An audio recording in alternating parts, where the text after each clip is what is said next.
When Marcus Iron Fist Rodriguez spotted that ragged man sitting on the sidewalk in front of his elite gym, his first reaction was one of absolute disdain. The professional MMA fighter, with his chiseled muscles and multi-million-dollar sponsorships, couldn't comprehend how someone could reach such a state of neglect. His eyes scanned the torn clothes, the disheveled beard, and the worn-out shoes of the stranger, and a cruel smile curled on his lips. It was as if fate had placed the perfect entertainment before him to brighten his training day. Marcus's arrogance had grown exponentially since his last victory in the octagon, where he had knocked out his opponent in just 43 seconds. The cameras, the flashes, the roar of the crowd, all of it fed an ego that was already bordering on unbearable.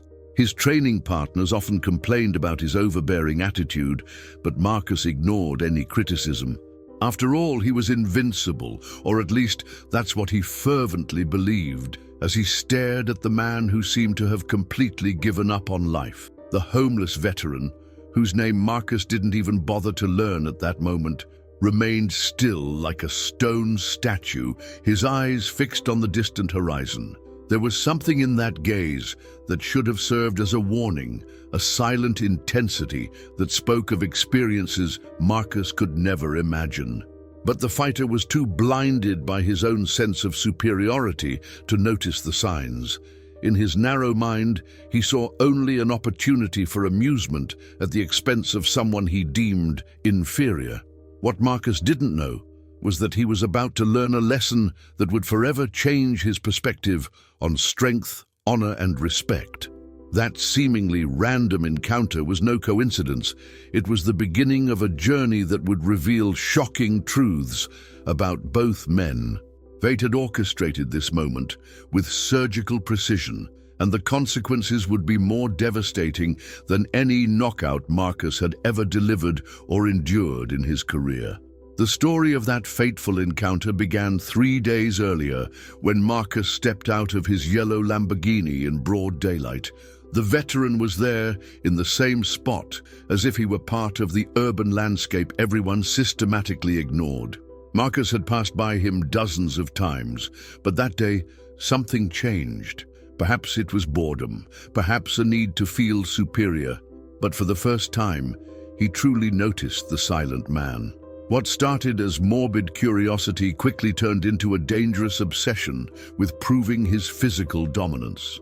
Over those 3 days, Marcus discreetly observed the veteran's habits, noting how he moved with a strange discipline for someone in such apparent condition.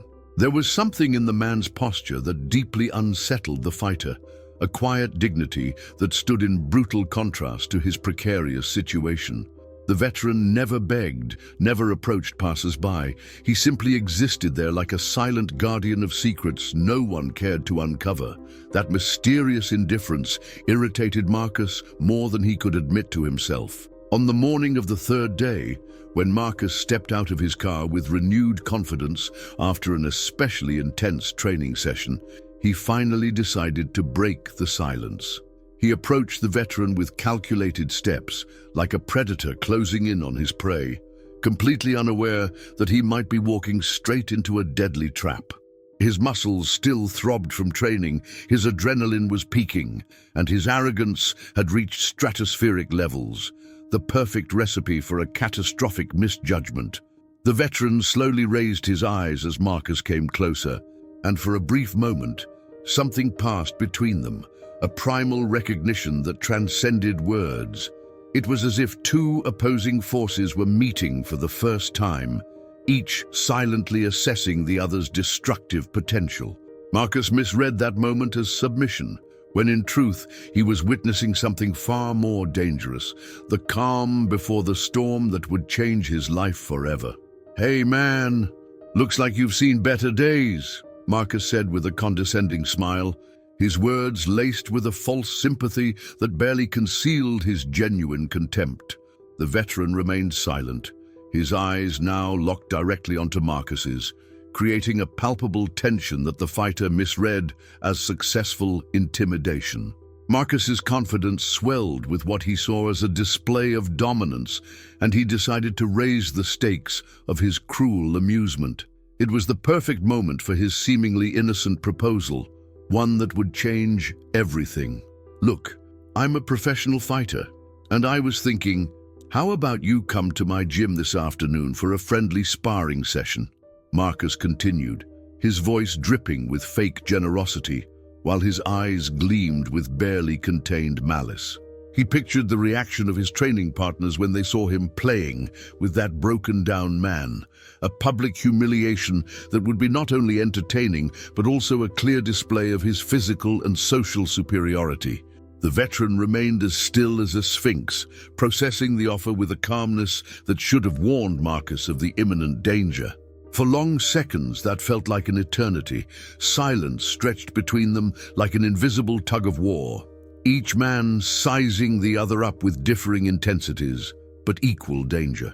Marcus began to feel slightly uneasy with the lack of immediate response, mistaking the silence for fear or confusion, when in truth he was witnessing something far more threatening, a battle-hardened soldier assessing a potential combat scenario.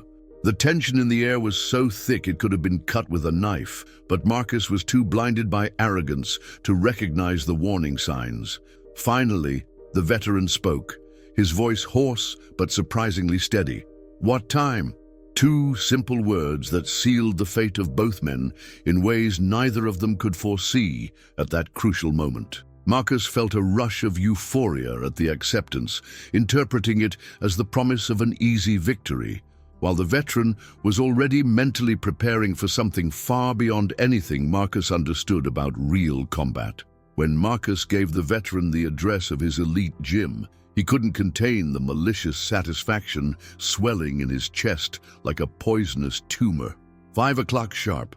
"Don't be late," he said, with a tone that blended fake politeness with genuine disdain, already imagining how hilarious it would be to see that wreck of a man struggling to stay on his feet against his refined technique. The veteran simply nodded once, an almost imperceptible gesture that Marcus took as total submission, when in fact he was witnessing the silent acceptance of a warrior who had faced horrors that would leave Marcus waking up screaming from nightmares. The rest of the day passed in slow motion for Marcus, who could barely focus on his regular training due to the growing anticipation of his afternoon fun.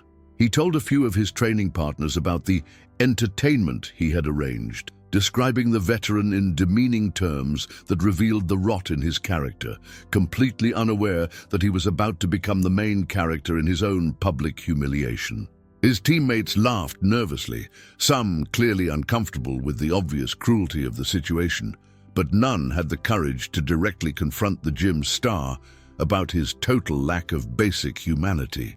At 4:45 p.m., the elite Combat Academy gym buzzed with an abnormal energy that made the air vibrate with morbid anticipation.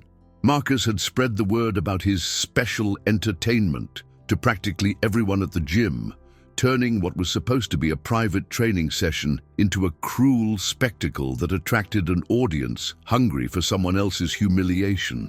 Fighters crowded around the central octagon, some discreetly recording with their phones, all waiting to witness the systematic demolition of a man already broken by life. When the veteran entered the gym exactly at 5 o'clock, a sepulchral silence fell over the room, as if death itself had just walked through the front door. His appearance was still the same: tattered clothes, scruffy beard, shoes that had seen better days. But something had shifted in his presence that made several seasoned fighters feel a chill crawl down their spines. He walked with a straight posture that dramatically contrasted with his apparent condition, his eyes scanning the room with the precision of someone trained in advanced military tactics. "Ready, gentlemen?" asked the makeshift referee, though his words were barely audible under the suffocating tension that had settled over the gym like a toxic fog. Marcus bounced from one foot to the other, putting on an elaborate choreography of intimidation he had perfected over years of televised fights, his fists slicing the air with technical precision that impressed the rookies, but that real combat veterans would recognize as showboating, not warfare. The veteran stood completely still at the center of the octagon. His hands relaxed at his sides, but his eyes locked onto Marcus with laser-like intensity that made the professional fighter feel strangely exposed. When the signal was given, Marcus exploded toward the veteran with the speed and ferocity of a guided missile, his years of training condensed into an attack that should have ended the fight in seconds. His right fist sliced through the air toward the veteran's face with enough force to knock out a bull, while his left leg was primed for a low kick that would shatter the leg of any normal person. It was a flawless combination, one that had defeated professional opponents in official matches, executed with the precision of a well-oiled war machine. It was in that moment of total confusion that a voice cut through the tense silence of the gym like a sharp blade. "My God, it's the ghost." The words came from an older man in the crowd, a former soldier who had recognized something everyone else had completely missed. His hands trembled visibly as he whispered to the person next to him, "That's not just any veteran. That's James Ghost Morrison, the most lethal soldier the Special Forces ever produced." The revelation spread through the crowd like wildfire, transforming faces of cruel anticipation into expressions of genuine horror.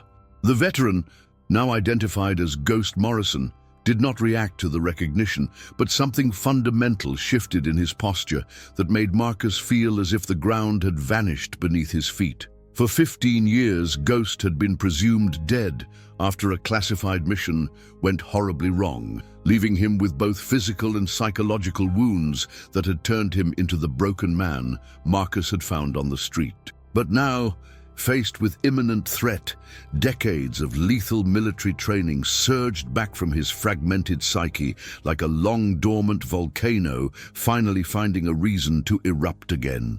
What followed wasn't a fight, it was an anatomy lesson delivered by a professor who had mastered his craft on battlefields where second place meant certain death. Ghost moved with surgical precision, transforming every muscle in his body into a lethal weapon, executing combat techniques that didn't exist in any MMA manual because they were designed not to impress judges, but to kill. Marcus desperately tried to apply his octagon-honed skills, but it was like wielding a plastic sword against a tank, completely useless and tragically inadequate. In less than 30 seconds, Ghost had demonstrated the fundamental difference between fighting for sport and fighting for survival. He executed a sequence of movements that left Marcus utterly defenseless, without causing him permanent damage. It was a display of control more terrifying than any mindless brutality. Every touch from Ghost was calculated to cause maximum pain with minimal effort. Every movement designed to break his opponent's will to fight without breaking his bones, a display of mastery that made every fighter present question whether they had ever truly understood what real combat meant. The silence in the gym was finally broken by the sound of Marcus sobbing, not from physical pain, but from the devastating emotional revelation that hit him like a psychological tsunami. For the first time in his adult life, he was face to face with his own insignificance, confronted by the brutal truth that all his arrogance had been built on foundations of sand that had just completely collapsed. His tears weren't from defeat, but from deep shame. For trying to humiliate a man who had sacrificed everything serving his country, a man whose scars told stories of heroism Marcus could never begin to comprehend or match. Ghost extended a hand to help Marcus to his feet, a gesture that carried more moral weight than any sermon ever could. "You fight well, for competition," Ghost said, his voice now carrying a hint of lost humanity. "But competition isn't war. And war isn't something you'd ever want to experience." Marcus accepted the offered hand with a gratitude that transcended words, feeling simultaneously humbled and privileged to receive compassion from someone who had every reason to destroy him completely. 6 months after that life-changing encounter, Marcus Rodriguez found himself in a place his former self could never have imagined. on his knees in a homeless veterans shelter, serving hot meals to men and women whose military service stories he now listened to with reverent respect. The transformation had been complete and irreversible. The arrogant fighter who once found amusement in humiliating a broken-down veteran had become one of the city's most dedicated advocates for veterans' rights. His hands, once used solely for competitive violence, now distributed food, blankets, and, more importantly, dignity to those society had long forgotten. Ghost Morrison sat at a nearby table, not the broken man from the sidewalk, nor the lethal soldier who had emerged that fateful day in the gym, but something new, a recovering veteran who had found purpose in helping others like him navigate the treacherous path back into society. The rehabilitation program had worked better than any doctor had dared hope, not only healing his psychological wounds, but transforming his experience into a powerful tool to save other lost veterans. His presence at the shelter was both therapeutic for himself and inspiring for others, proving that even the most devastating falls can be the first step toward an extraordinary rise. The true magic of that moment 6 months earlier hadn't been the display of lethal combat skill or the humiliation of an arrogant fighter. It had been the spark of a transformation that continued to ripple far beyond the walls of that gym. Marcus had used his fame and financial resources to establish a permanent veteran support program, while Ghost had become a motivational speaker, sharing his story with young service members to prepare them not just for combat, but for the transition back into civilian life. Together, they had formed an unlikely partnership that was saving lives and reshaping perspectives across the community. When Marcus finally looked up from the meal he was serving and locked eyes with Ghost across the hall, both men smiled, not with the arrogance of the past or the pain of traumatic memories, but with the deep satisfaction of men who had found their true purpose through the most unlikely path imaginable. Sometimes the most powerful life lessons come disguised as the most casual encounters, and sometimes the person we think we're helping turns out to be the one who saves us, proving that in a world full of superficial judgments, true strength always lies in the ability to see beyond appearances and recognize the humanity in every soul we cross paths with.